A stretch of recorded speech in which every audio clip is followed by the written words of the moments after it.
Yaani? Poa sana. Sasa leo. Hiyo unauza pesa ngapi? Gani? Hii. 15. Na hizi vitu zako kwaje hivi sasa? Iko sawa. Hii ni ngapi? Hii ni 5. Hii ndio ile nasikia Ni 30. Na ndizi?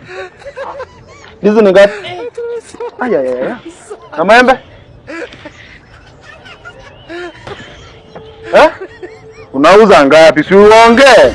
Ama utaki customer? Bombastic side eye. Criminal offensive. Na hiki tungu tutoa wapi? Ni ngapi? Umetumwa? Nimetumwa nini? Wacha ujinga. Wacha ujinga. Nini mbaya? Kwa maana na mwisho na nimekuonya. Wacha ujinga. Uliza kitu kama unanunua. Nimekuuliza. Umeniuliza nyanya, umeniuliza kitunguu, umeniuliza makorogoto, ukaniuliza kinini, ukaniuliza ndizi, ukaniuliza viazi, Okay, fanya hivi. Uliza kitu kama unanunua. Nikukopese?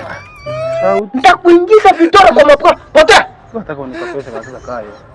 Nikicount mara 1, 2, 3. Nalienda na half card hiyo. Nikopeshe tu. Nitaleta pesa jioni. Na hii mwaka bado tunakopeshana vitu. Zakayo usikue hivyo. Biashara lazima ukuwe na lazima ukopeshane. Wala sitaki kukasirika, niko na ugonjwa ya sukari. Niko na ugonjwa ya chumvi. Niko na ugonjwa mbalimbali. Hadi nimesweat, fanya hivi. Sweat pale unajua, sweat kwenda huko chini. Nalitokea mmoja. Toka. Nitakupiga kofi. Wacha ujinga. Wacha ujinga na tutakosana na wewe. Toka. Wewe.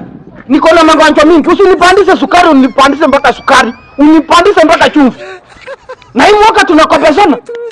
Shindu katika jina la Yesu.